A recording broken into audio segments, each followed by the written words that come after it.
दोस्तों, मुसलमानों से नफरत करना, उनके खिलाफ जहर उगलना, साजिशें करना अब आम सी बात हो गई है। अब हर जगह पर इसी तरीके की तस्वीरें, वीडियोस वायरल होते रहते हैं कि कैसे मुसलमानों को नफरत करने के लिए चाहता है कि मुसलमानों से नफरत किया जाए, मुसलमानों के खिलाफ साजिश की जाए, उनके खिलाफ जहर बोया जाए। लेकिन एक ऐसा मामला सामने आया है जहां पर मुसलमानों से नफरत करने वाला एक शख्स खुद मुसलमान बन गया और उसने यही नहीं, इस्लाम कबूल कर लिया। किसी के मन में सालों से पल रही नफरत को प्यार में बदलने के लिए शायद एक पल का समय भी काफ़ी होता है। ऐसा ही कुछ एक अमेरिकी शख्स के साथ हुआ दोस्तों, जिसे कब इस्लाम के नाम से, मुसलमानों के नाम से चिढ़ हुआ करती थी। मस्जिद में ब्लास्ट कर सैकड़ों लोगों को मौत की नींद सुला देना चाहता था ये शख्स, इतना नफरत करता था मुसलमानों से। लेकिन अचानक कुछ ऐसा हुआ कि उसके दिल में अल्लाह का खौफ हुआ और वो मुसलमानों को लेकर उसने अपना मन बदल लिया, बल्कि इस्लाम तक कबूल कर लिया, खुद मुसलमान बन गया क्योंकि अल्लाह के खौफ ने उसे डरा दिया। ये कहानी है रिचर्ड मैकनी की, जिन पर हाल ही में बनी डॉक्यूमेंट्री फिल्म चर्चा में है। रिचर्ड ने 25 साल यूएस मरीन फोर्स में अपनी सेवाएं दी। नौकरी के दौरान मैकनी का कई खाड़ी देशों में भी जाना हुआ, जहां मैकनी हमेशा मुस्लिम लोगों को घातक दुश्मन के नज़रिए से देखता था, उनको अपना दुश्मन मानता था। जहां भी वो मुसलमानों को देखता था, उनके खिलाफ उसके दिल में नफरत उभर आता था। उसके लिए साजिश रचने लगता था कि कैसे मुसलमानों का खात्मा हो, कैसे मुसलमानों को मार दिया जाए। इतना ही नहीं, जब वह अमेरिका के इंडियाना में अपने घर वापस लौटता, तब भी मुसलमानों के खिलाफ उसकी नफरत खत्म नहीं होती।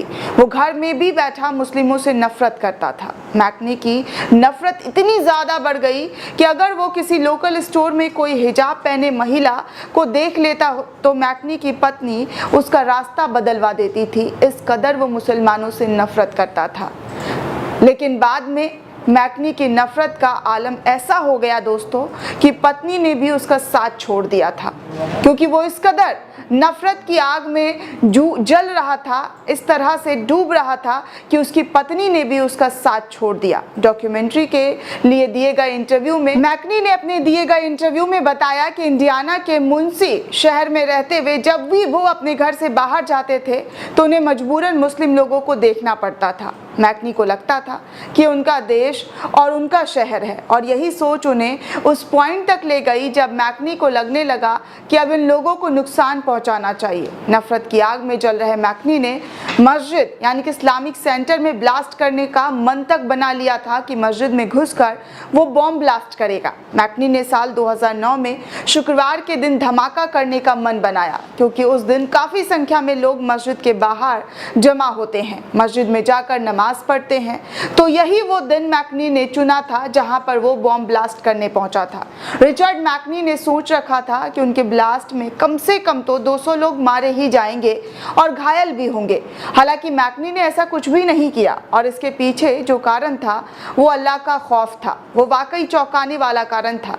जी हाँ दोस्तों, जब मैकनी मस्जिद के गेट से गुजर रहा था तो अंदर बैठे कुछ लोगों ने उन्हें बुलाया और उनसे मुलाकात की। मैकनी को लग रहा था कि ये सभी लोग हत्यारे हैं। मैकनी को अंदर बुलाने वाले लोगों में अफगान रिफ्यूजी डॉक्टर साबिर बहरमी, उनकी पत्नी बीवी बहरमी और एक स्थानीय जोमो विलियम्स शामिल थे। हालांकि गजब की बात यह है कि जैसे ही मैकनी ने सोचा था ऐसा कुछ हुआ नहीं। वो लोग मैकनी के साथ एक खास मेहमान की तरह पेश आए, और कुछ समय में ही मैकनी को महसूस हो गया कि ये लोग वैसे नहीं है जैसा उसके मन में सोच पैदा हो गई थी, जैसा वो उनसे नफरत कर रहे थे। मैकनी इस बारे में कहते हैं कि ये सभी लोग काफ़ी सादे और खुश मिजाज थे। वो सभी अपनी ज़िंदगी से खुश थे और अमेरिकी होने पर भी वो खुश थे। साथ ही वो सभी मैकनी के साथ बात करना काफ़ी पसंद कर रहे थे।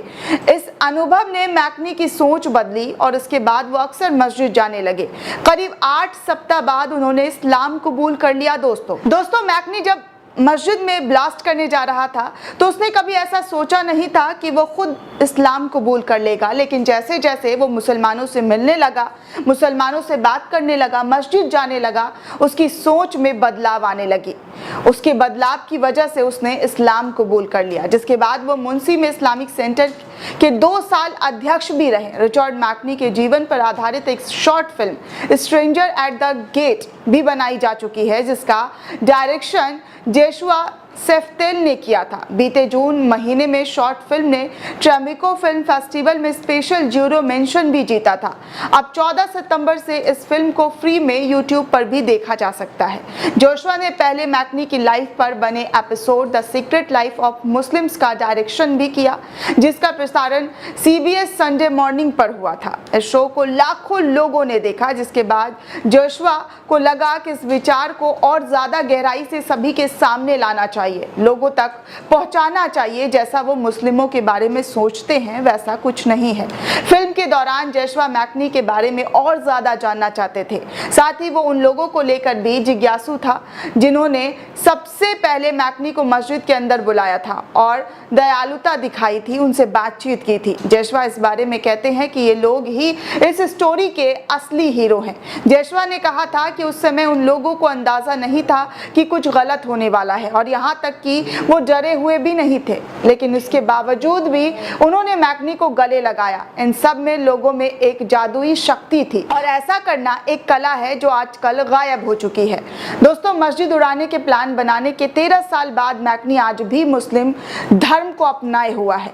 वो आज न सिर्फ समाज सेवक बनकर काम कर रहा है, बल्कि अब एक एंटी हेट एक्टिविस्ट और स्पीकर भी बन गए हैं। तो इस तरीके से मैकनी ने दोस्तों अपनी पूरी स्टोरी जो है एक शॉर्ट फिल्म की तरीके से पेश किया और लोगों को जागरूक करने की कोशिश की कि वो किस कदर मुसलमानों से नफरत करता था। मुसलमानों के लिए उसके दिल में एक रत्ती बराबर भी प्यार नहीं थी, लेकिन जैसे ही वो मस्जिद के बाहर बॉम्ब ब्लास्ट करने गया और कुछ लोगों ने उनसे मिलकर बातचीत की, उन्हें बुलाया, बिठाया अपने पास और अल्लाह का ऐसा करम हुआ कि वो खुद इस्लाम कबूल कर बैठा। दोस्तों, इस पूरे रिपोर्ट को लेकर आप क्या सोचते हैं, आपकी क्या राय है, हमें कमेंट सेक्शन में ज़रूर बताइएगा।